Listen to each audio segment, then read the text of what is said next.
এখানে 80% 2% ইয়ে হয় নাই, ওরা বাদ। ওগুলো যা বলছে ওগুলো ভুয়া। ও আসছে হইলো গতকালকে কালকে আসছে, আসছে ও বিল্ডিং এর আগা জানে না মাথা জানে না। আপনার পরিচয়টা একটু জানতে চাই। আমার নাম আমজাদ, ম্যানেজার। জি। আমি ভাই আমার যে কথাটা আপনি জিজ্ঞাসা, আমি যদি কই আপনি রিপোর্ট এরকম করতে পারবেন? হ্যাঁ বলেন। মসজিদের 80% কাজ হয়েছে নিয়ম ছাড়া, আমার আপনি কয়ে কি লাভ? নিয়ম আছে। সিলিং কোথায় করেন নাই কেন? ঠিকাদার মানা করছে? না না, কেউই মানা করে না। তাহলে আপনারা সমস্ত মুসল্লিরা এসে বারে বারে রিকোয়েস্ট করতেছে যে এটা ধর্মীয় প্রতিষ্ঠান, মসজিদের কাজ, আপনি একটু সিলিং করে নেন, আপনি তাও করতেছেন না। এখন ভাই আমার যে কথাটা আপনি জিজ্ঞাসা, আমি যদি কই আপনি রিপোর্ট এরকম করতে পারবেন? হ্যাঁ বলেন। মসজিদের 80% কাজ হয়েছে নিয়ম ছাড়া, আমার আপনি কয়ে কি লাভ? না বলেন কি কি নিয়ম ছাড়া হয়েছে? পারবো না কেন? রিপোর্ট করতে পারবো না কেন? আপনি ধরেন যে কোনো জিনিস আমার না না 80% কাজ আমি নিয়ম। যদি চেক দিই, হ্যাঁ। আমি তো মনে করেন একজন মিস্ত্রি মার্বেলের কথা বলি, আমি টাইসেন না, একটু দূরে রাখেন। হ্যাঁ।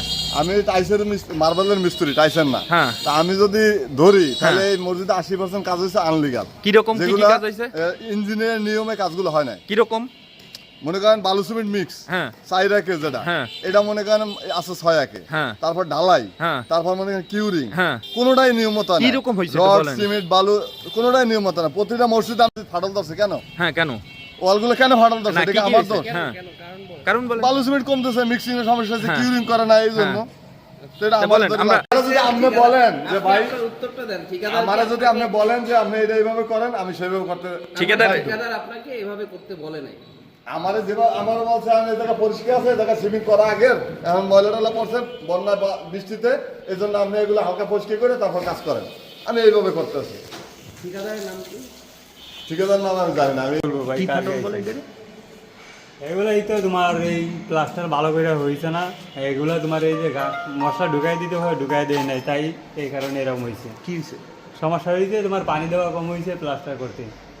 এখন হ্যাঁ, কই? ওই যে দেখা যায় যে গুড়া সবগুলাই আছে।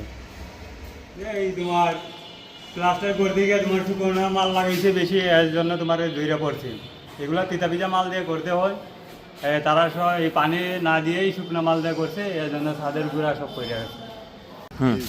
তুমি যে এখানে আসছো, তুমি আমি আসছো যারা কয়দিন? কইছি যে আমি আরো তুমি 800 কতদিন টাকা আছো? করছি লিগ্যাল কথা। এই এখানে লোক না, এখানে লোকই না। আমার এখানে ও আসে হলো এই 5-7 দিন হয়, আজকে আসে অনেক দিন পর। এখন আমাদের এই department মসজিদ engineer আছে, যে কাজ করে, আমাদের একটা আইটেমের কাজ করে। আমি তো কইছি আমি একটা আমি পাথরের কাজ করি, আমি অন্য কাজের বিষয় ও জানি না। একটা আইটেমের কাজ করে, সেটা হলো মার্বেল। মার্বেলের কাজ এখন করি। এই মার্বেলের কাজে ও না বলেন। আমি আপনাদের এটা কইছি। আমি আমার ঘটনা থেকে আমি কথা বলি শুনেন। এখানে 80% 2% ইয়ে হয় নাই, ওরা বাদ। ওগুলো যা বলছে ওগুলো ভুয়া। ও আসছে হইলো গতকালকে কালকে আসছে, আসছে ও বিল্ডিং এর আগা জানে না মাথা জানে না। আপনার পরিচয়টা একটু জানতে চাই। আমার নাম আমজাদ, ম্যানেজার। জি। আমি কন্ট্রাক্টর। এখন আমার এইখানে এই বিল্ডিংয়ের মাটির তল থেকে এই পর্যন্ত আসছি। আমাদের এই কাজটা গুণগত মান অনেক ভালো। আর সিসি কন বা